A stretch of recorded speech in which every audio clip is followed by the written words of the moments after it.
I'm rebuilding an S54 swapping a 1989 BMW M3, and I made a lot of progress, but today I find something that I didn't want to see and no one wants to see in their car.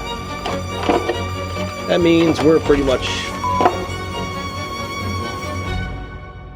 So far I've stripped the interior, rebuilt the entire suspension, added a big brake kit, KW coilovers, AC Schnitzer wheels, and of course swapped in the S54. But really that's only the beginning, and now I have some rust repair to do, which is the last thing anyone wants to do on a project. They say the last 10% of the build takes 90% of the time, and I think that's really accurate. But I'm not anywhere close to the last 10% of the build, not even a little bit. One could argue I'm a lot closer to 10% than 90%. I still have the whole exhaust to put on. I'm missing an entire interior, and more interior. I don't have a clutch or transmission installed, and there is a ton of wiring to do in this car. You know what, don't even get me started on the wiring. And I don't have any interior. Scratch that. Windshield. I don't have a windshield. I've started on the cooling system, but starting is putting it lightly. I've got pretty much the entire cooling system to do yet. And moving on to the brakes, well, I have new calipers, rotors, and pads all around, but I don't have a master cylinder, I don't have a brake booster, and I don't have any of the lines connected to any of those such things. Now, you'd think they would have emptied the brake fluid. That's where this comes in, an E90 brake booster and master cylinder combo. I did get this custom clevis pin that should make it all work in an OEM-like fashion. Keyword is should. According to the internet, this is pretty much a direct swap. However, what I couldn't find out on the internet is if this works with an S54. Apparently this works with S52s, S50s, etc. without any clearance issues, but an S54 is at least a little bit different intake manifold wise, and for now I'm running the stock intake manifold. So I'm pretty much just gonna throw this on the firewall, throw the intake manifold on and see what I gotta do. It'd be great if this fit in the stock holes, but it's also not a huge deal if I have to move it over or down like an inch. Get some crap out of the way if I can.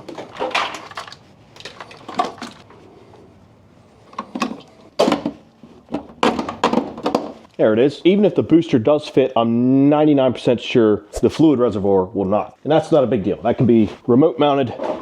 Certainly not the end of the world. Yeah, and for starters, I'm gonna get that out of the way.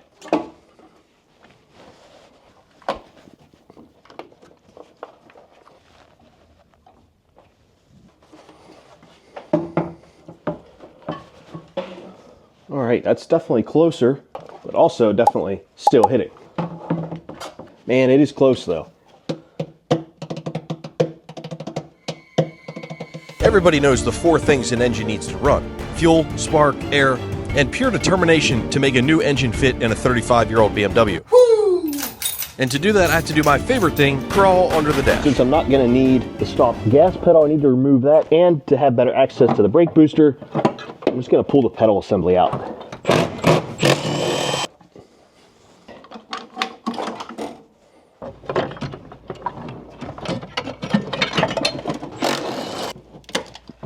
Come on, get through. Oh my, holy Hanukkah. About freaking time.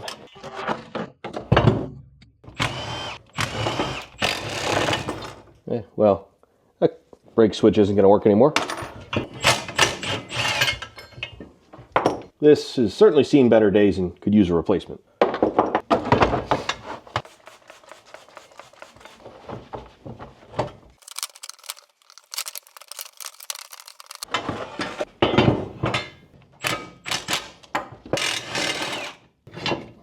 These are actually in pretty great shape, so I'm just going to give them some fresh lube and reinstall.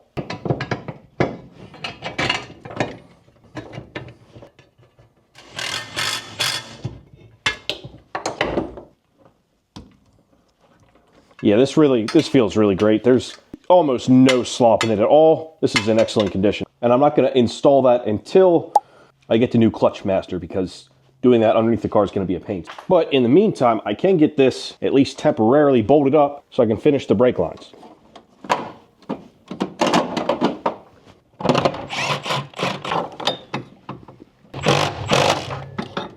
And one more check, since it's actually fully bolted in now.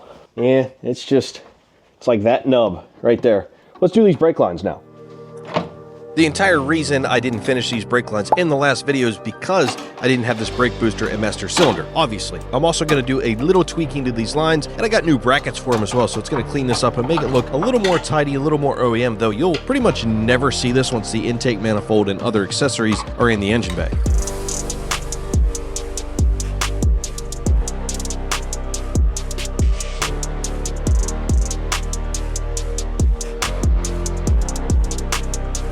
Unfortunately, they don't make these 6-way brackets anymore, but I got a whole bunch of brand new 4-way ones, so we'll make it work.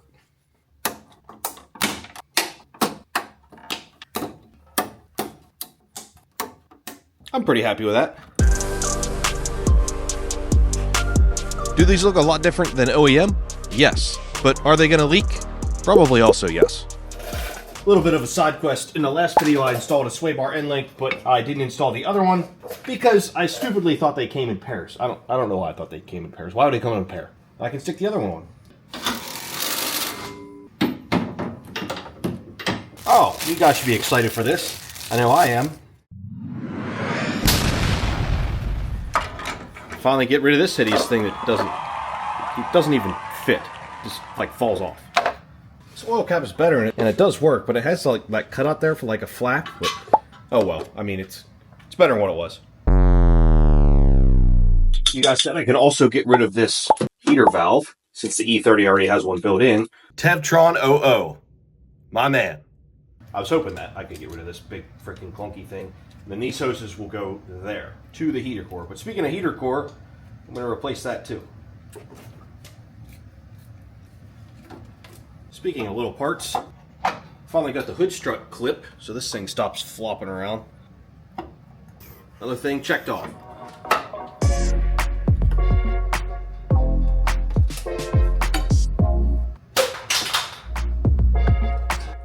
I've got plenty of hose bends laying around that I can definitely get something to work, and I'm going to use a style of clamp that you guys may or may not have ever used or seen before. I've got a bunch of these gator clamps left over, which is just going to make this install look a lot cleaner. It's really simple. You apply heat, the clamp shrinks down, and it seals. Obviously, it's a one-time use though, but it's great for scenarios like this, where it's in a spot you wouldn't want to unclamp it anyway. And just like that, these two hoses are now one.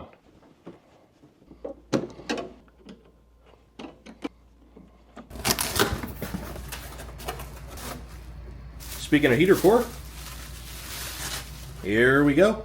Even with some foam that I'm not sure what it does yet.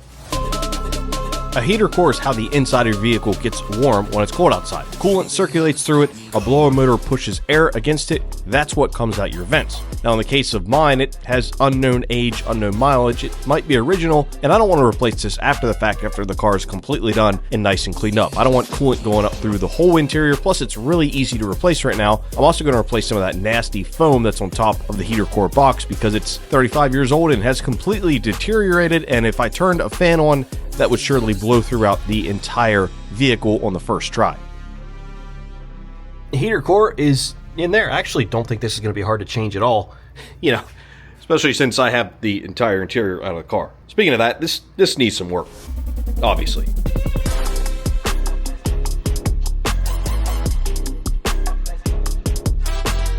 That's better. It's at least somewhat cleaner in here. This will all be getting taken care of in the future. Don't worry.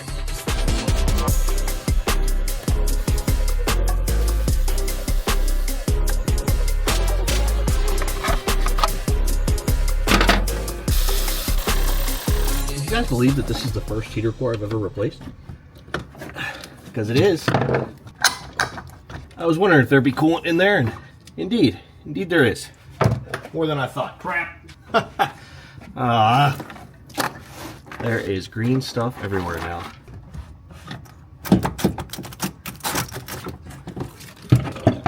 There she is.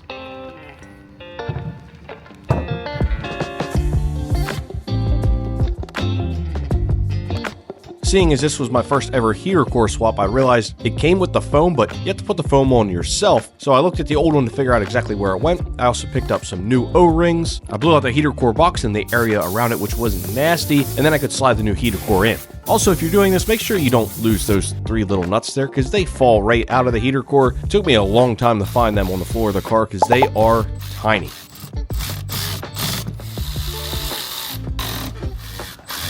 Heater core fully in. Now, nice stuff here. Yeah, that was gonna blow absolutely everywhere.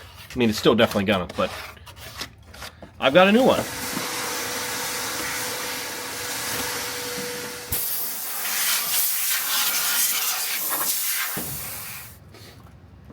Clearly, 35-year-old foam adhesive wasn't simply gonna just peel off all this. So...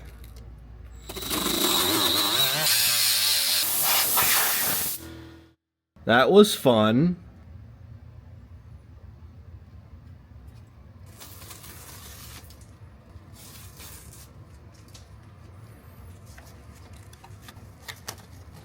Oh, that's nice. And with that done, I can move on to the... I want to replace the fuel filter, but I also have to look into the fuel pump underneath the car because I think I got to remove that. I got to tear apart the fuel pump hanger that's in the gas tank, and there's a couple of seats in the way and some other stuff. Fuel system time, it is.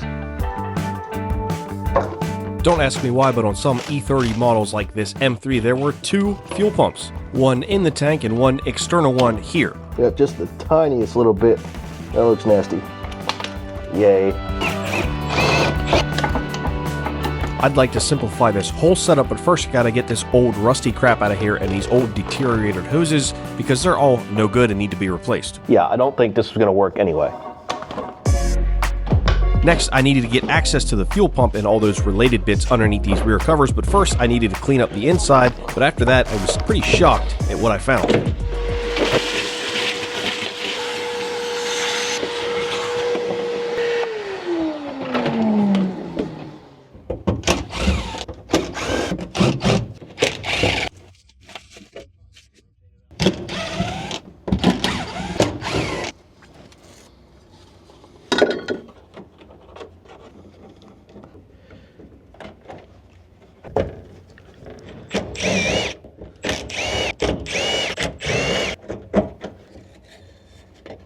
I have a feeling we're gonna see some bad stuff in there.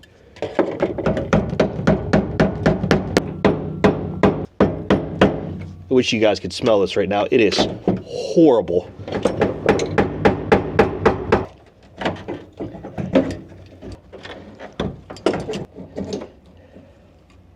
Now, what really concerns me is, well, that right there. I don't think there's supposed to be a hole in that. That means we're pretty much oh God. Oh wow. Oh boy. This is way worse than I ever imagined. You know, it's borescope time. Here we go. Oh no. Oh no. It is absolutely nothing but rust everywhere. That looks like part of the fuel pump, maybe. What's down in here? Oh, that is some nasty fluid, liquid something. Ooh, boy. I was hoping I could maybe clean this tank out. I don't think that's going to be the case, guys. This tank is 100% effed.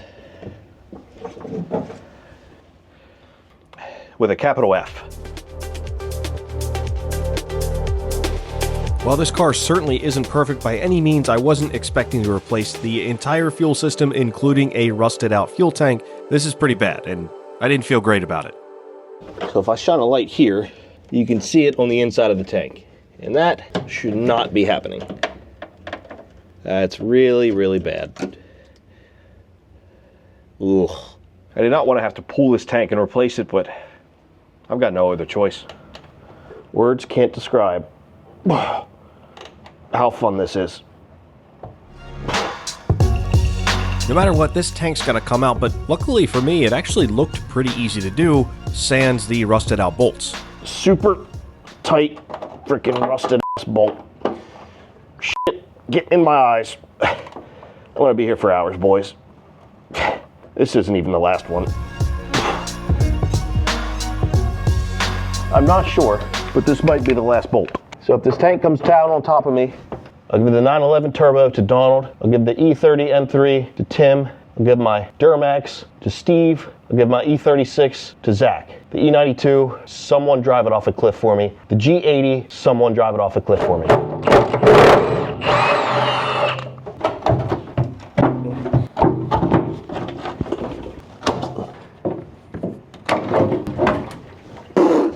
Haha!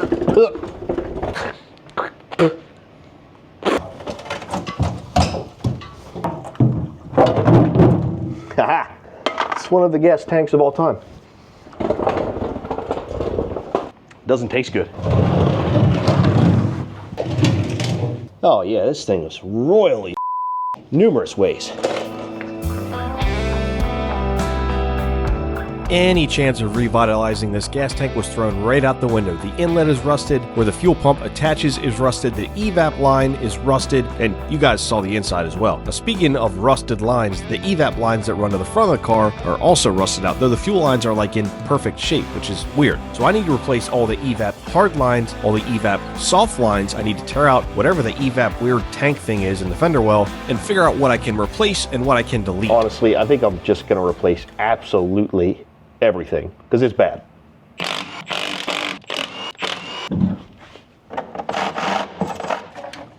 Wow, that's it, huh?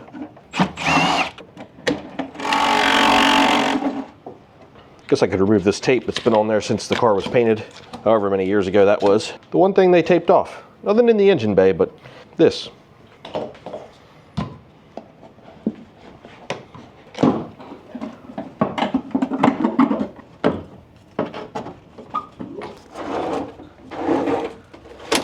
And here's where you start to see all of the hidden rust showing its ugly face.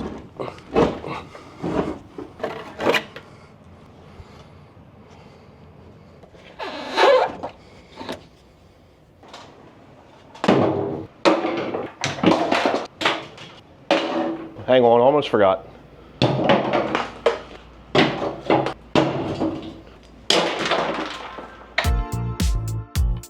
This is a lot of crap. I've never seen a tank like that. You guys let me know how that works, and let me know if I can delete a lot of this EVAP system or if it's worth it to replace Pretty it. disappointed in all that crap that I found, that's for sure. It's going to be a lot more work, and it's not good work. It's not fun work either, and hopefully gas tanks aren't expensive. We'll see, but I got to keep pressing on. I got the new clutch master in. I'm going to transfer that over. I think I have a new one of these somewhere as well. Yeah, I got this black stuff I used on my E36. Just looks a lot cleaner than this. And I'm going to leave this line nice and long for now because I don't know how it's going to fit with the new reservoir and all that stuff.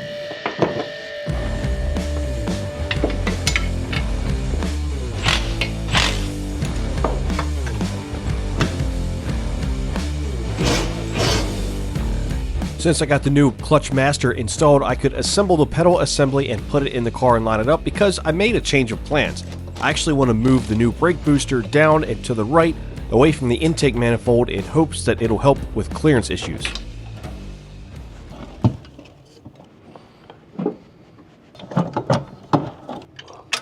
Mother...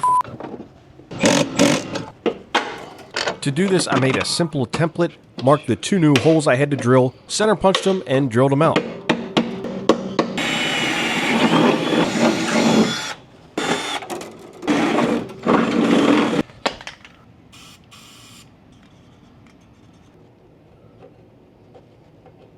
I covered the bare metal with some fresh primer, and then it was time for our first test fit. Unfortunately, the test fit failed. It didn't fit, so you all know what that means.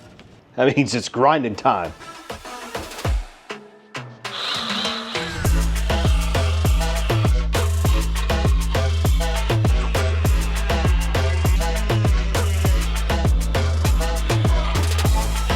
This didn't take a ton of grinding, just a little bit to make that circular hole move a little bit to the right and down, so the new brake booster fits perfectly. And once I got the right size and shape, I covered the bare metal with primer again and got the brake booster fully bolted up, though it certainly wasn't fun doing so.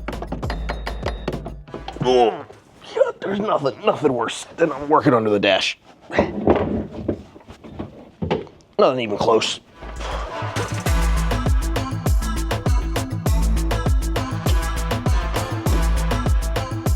Brake booster and everything is fully installed. I know some people are going to be like, well, there's only 2 studs, but this thing, like, literally shakes the whole car. It's as solid as can be, and obviously if it was solid enough for an E90, it's going to be solid enough for an old lightweight E30. There is the clevis pin, and there's a clip at the end, and it's everything's completely bolted in. And it feels, well, it feels like a brake pedal should. Happy with that. But now the question that we're all dying to know is, moving the brake booster to the right and down about an inch each way respectively, did that make a difference with the intake manifold fitment?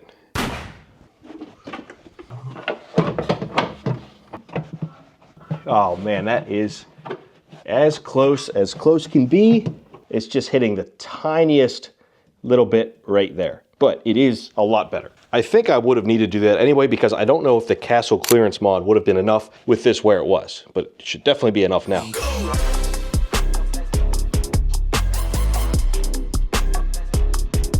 Brake setup is pretty much fully complete, but how exactly am I going to take care of that nasty, rusty gas tank? Well, here's how we're going to do that.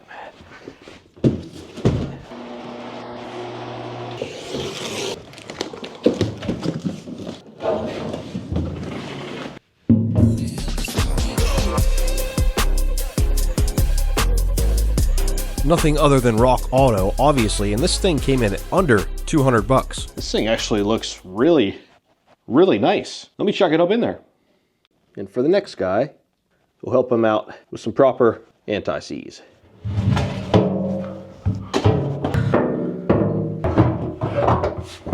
Absolutely perfect fit by Rock Auto.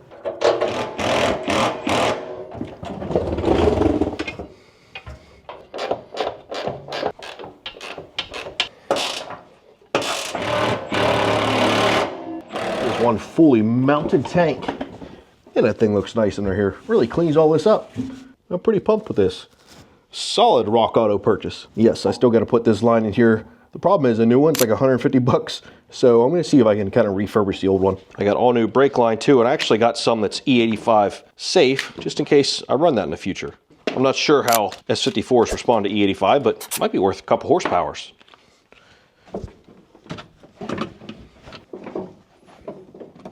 Oh, probably should have run this hose first.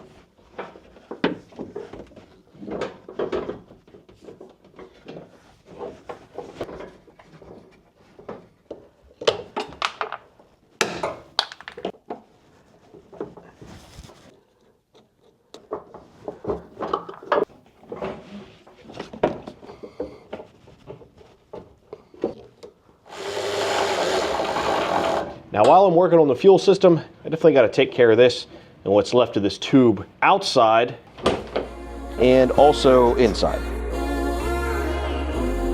In terms of rust, this is bad. This is pretty bad, but it's not necessarily uncommon in E30s. This EVAP tube rusts out because water shoots in there from the fender well, and you know what water does to metal when it simply sits there for long periods of time. And this happens in a lot of E30s, but that doesn't mean it's going to be an easy repair, especially for a novice welder like me.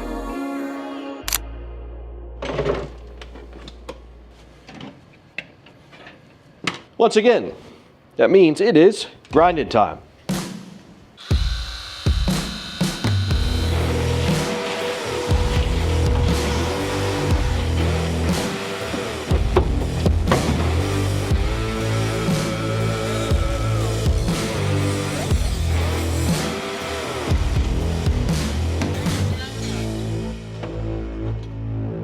That's all pretty solid metal there. Somebody left sandpaper in there. Interesting.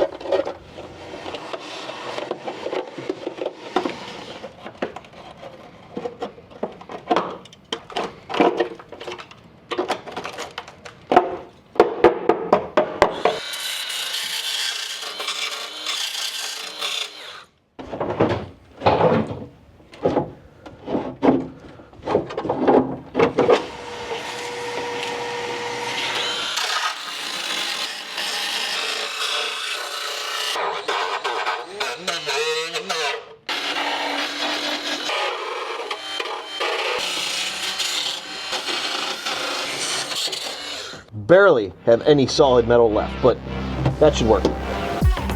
Not a lot of metal to work with on either end, but I'm down to solid metal, and that's a good starting point. It looks pretty rough. Actually, it looks really rough, and the piece that was left over looks horrible. This definitely needed to be taken care of. Now it's time to do some cardboard aided design, draw up a template, get it cut out, and get it stitched in with my Chicago Electric MIG welder.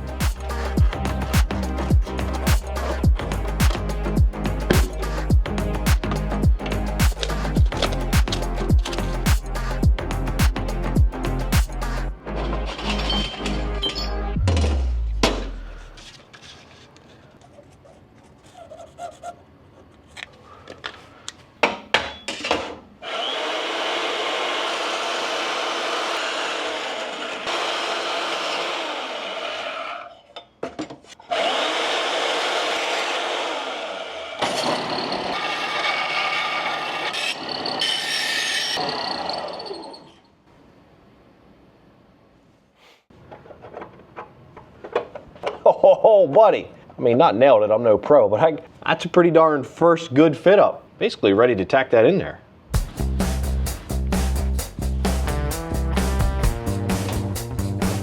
Time for Old Blue to get to work. Yes, I'm still searching for a newer, better welder. I just haven't landed on anything yet. So after I unplugged the dryer, got the welder plugged in, played with all 4 settings that it has, I started stitching the piece in there, which turned out decent.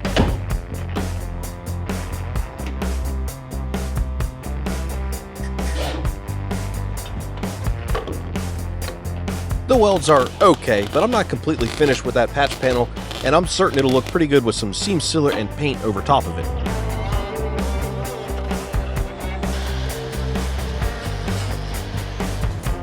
Now that that's done, I can move on to some of the EVAP system, as well as the fill tube, which is also rusty. Shocking, I know.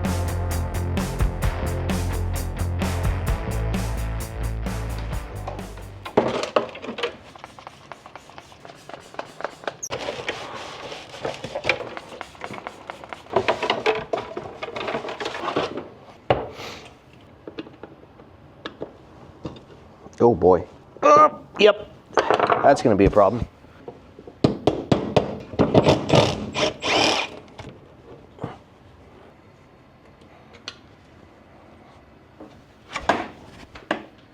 You got a new one of these on order.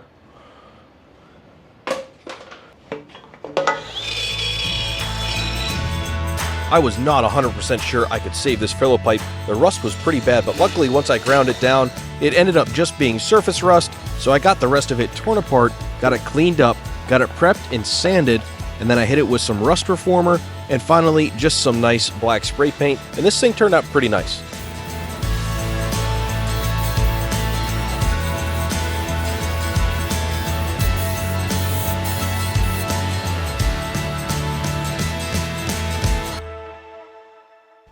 Now to finish out the EVAP tube that's been completely rusted out, I'm not going to weld a new one in. I'm going to take a different approach, but it does require more welding, some other bits. So let me show you exactly how I'm going to do that right now. BMW definitely overcomplicated the routing of the EVAP lines on the E30, so I'm going to simplify because I can't replicate this tube here, at least not easily. So I'm going to do it a different way. I'm going to weld in some metal, but I'm also going to use some different piping and tubing to finish it out. But before that, I got to do a lot of grinding to get this metal pipe in there.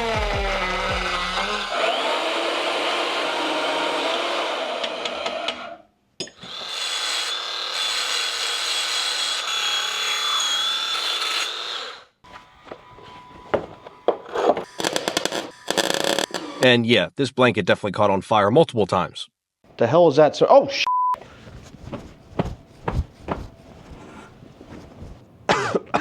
safety first.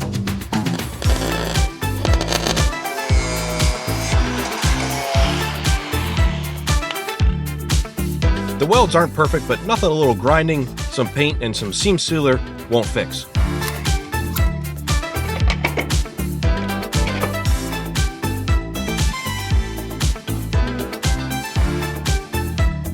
I also took the time to replace all the lines on this EVAP canister because they were looking pretty old and rotted as well.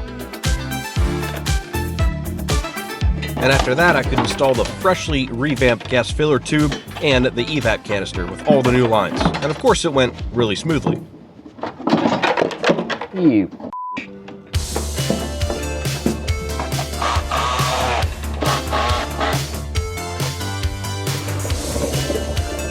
Something else that was way harder than expected was installing the rubber gas filler tube. It was just simply really tight on there, and it's really close with the subframe. Hindsight being 2020, I should have put this on before installing the gas tank. Finally, got it on there. Nice. That looks so much nicer than it did before. It looked like absolute crap. I thought I was going to have to replace it, but this basically free refurb looks really good. No, this isn't an OEM repair, but the important part of this is cutting out, removing all the rust and making sure it doesn't come back, and that's been accomplished. And in case you didn't remember what it looked like before, it was really bad, and that rust was just going to continue to grow. So with that stuff done, and the gas filler tube pipes all done, I can move on to the next part of this fuel system.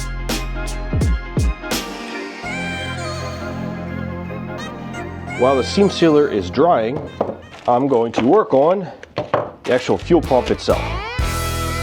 The S54 obviously needs more fuel, so it needs an upgraded fuel pump, and that's exactly what I'm going to do here. I got a Deechworks 255 pump and a brand new hanger and everything because the old one was completely rusted out and disgusting. So I basically just need to swap this pump with this one, which is smaller but a lot more powerful.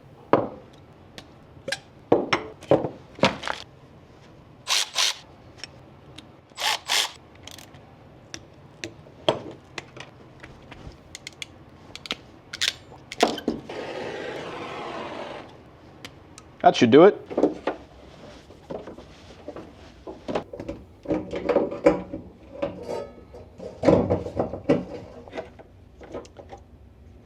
Well, that's annoying. The plug is different. Oh man.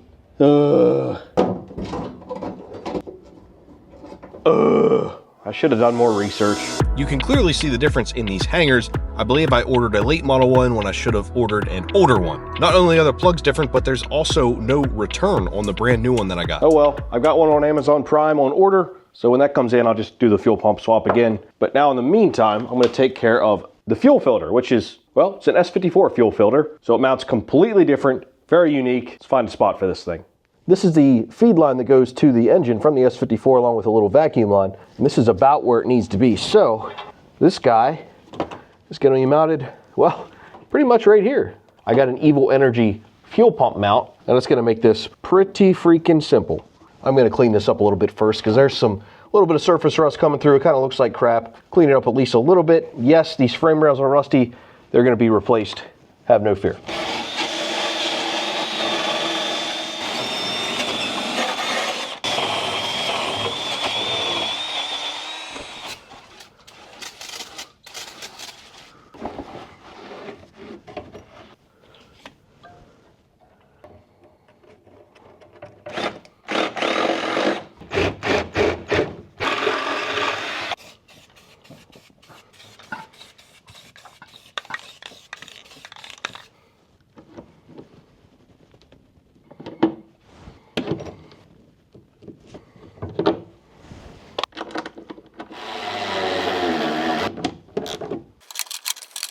Little vacuum line goes up there. All right, so this is the return, and then I need to do the feed.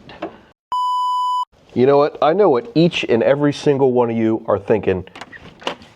That fuel filter is never going to work like that. The fuel filter, obviously it's going to scrape on the ground, cause a leak, and the whole car is going to go up in flames and explode. Duh. That's the most rigged fuel filter setup I've ever seen. Fuel filter, fuel filter, fuel filter, fuel filter, fuel filter, fuel filter, fuel filter, fuel filter. Jiminy Cricket, all right, I'll fix it. Sheesh. This thing is too low. That's dangerous. That's not gonna work. I gotta find a different spot for it. The only other thing I can think of is if I disregard this fuel filter entirely and just put this somewhere else and run a stock fuel filter or something in a different location. So that's what I did. I put a brand new fuel filter in the stock location-ish. New plan, OEM filter in the OEM place. I have it zip tied on there. I'll do something about a mount later, but for now, this will work just fine. It's not going anywhere.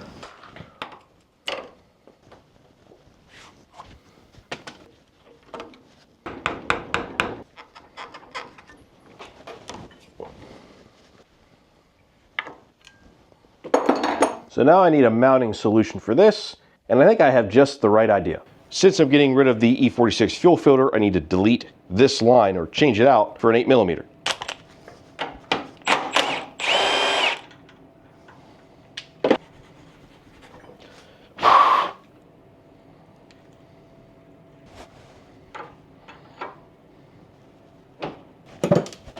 Now, standard fuel line will fit on there. Now, if I was to mount this, I'd have to get really creative, but what's nice is there's a solution out there that somebody 3D prints, and it's right here.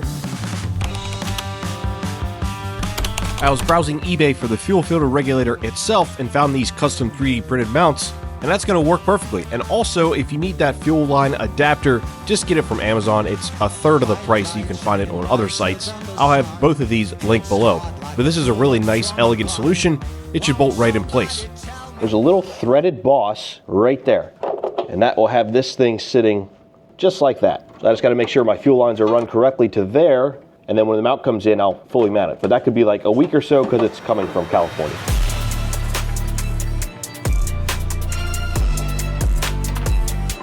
The first step was cutting the OEM hard lines to length, and then I also wanted to flare them just to make sure these fuel lines don't pop off.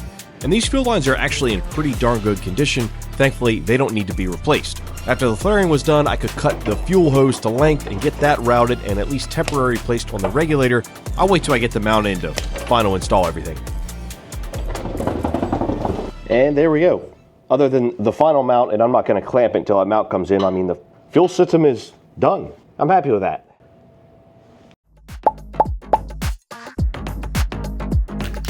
The seam sealer fully cured so I could get that painted and make it look a little bit nicer. Does it look perfect? No, but it's going to do its job.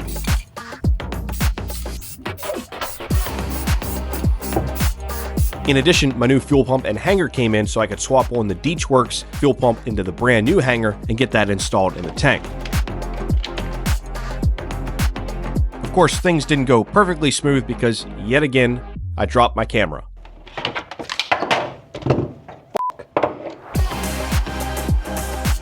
Thankfully, this time, though, it didn't break.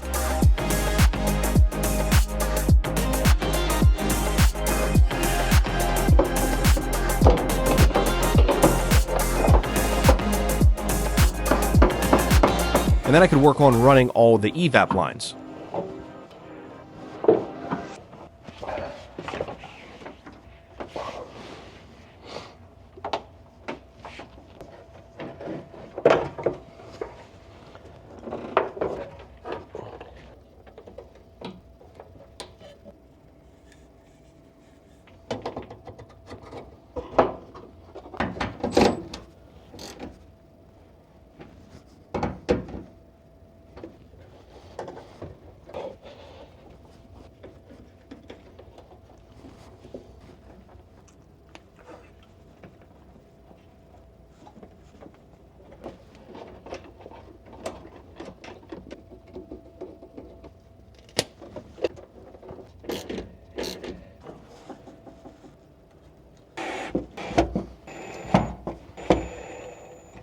I'm sure I'll get some comments. For right now, I have this vent line capped. The tank is still 100% vented. This is the main vent here that runs over through that tube and into that EVAP canister thing over there. This was a secondary one, but I don't believe you need both based on a post that I saw. And for now, I'm not going to run an EVAP canister up at the front of the car. I may eventually later, but for now I'm going to delete that just to simplify the system a little bit. Other than that, I'm very happy with this whole setup.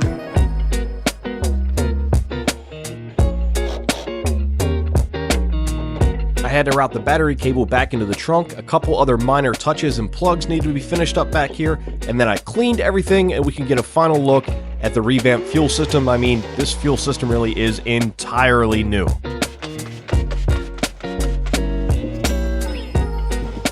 For everyone who made it this far in the video, thank you, I appreciate it. I always read comments and I appreciate all the likes and subscriptions. Your support is the only thing that keeps this channel going. And yeah, I know I'm going to get some crap because I didn't weld in a new tube here and it doesn't look the prettiest, but it's going to work and it seals. What's nice is this is not the tube that the fuel vapors run through. This is just a cover. The fuel tube is actually inside of this, and this is sealed on this end and on this end. Could the seam sealer have looked nicer up here? Yeah, but really what's the point? If it's sealed, and this is all covered up by interior panels. And now that this is a fuel hose, well, fuel hose can't rust. I am very happy to be getting out of the back seat of this car because I've spent hours back there on something that should have been pretty simple. It just turned out to not be, and that happens more often than I'd like to admit. And here is the fender well. Looks pretty freaking decent. Seam sealer doesn't look perfect, but it's doing its job. I also have a new one of these on order because this one just is completely shot, dry rotted, and disgusting. To be honest, that was supposed to go way smoother. I was just supposed to swap in a better fuel pump in the tank, change a couple lines up here and be done. But obviously it turned into a whole endeavor. That's why this video took so long to finish. Now I'd love to get the transmission in there, but the clutch is on back order. I hope it shows up soon or I'm gonna have to change my order. Also, I'm trying to find an ECU and get somebody to tune that. So that's another holdup, but we're getting there. We're getting there. It's gonna be running and driving really soon.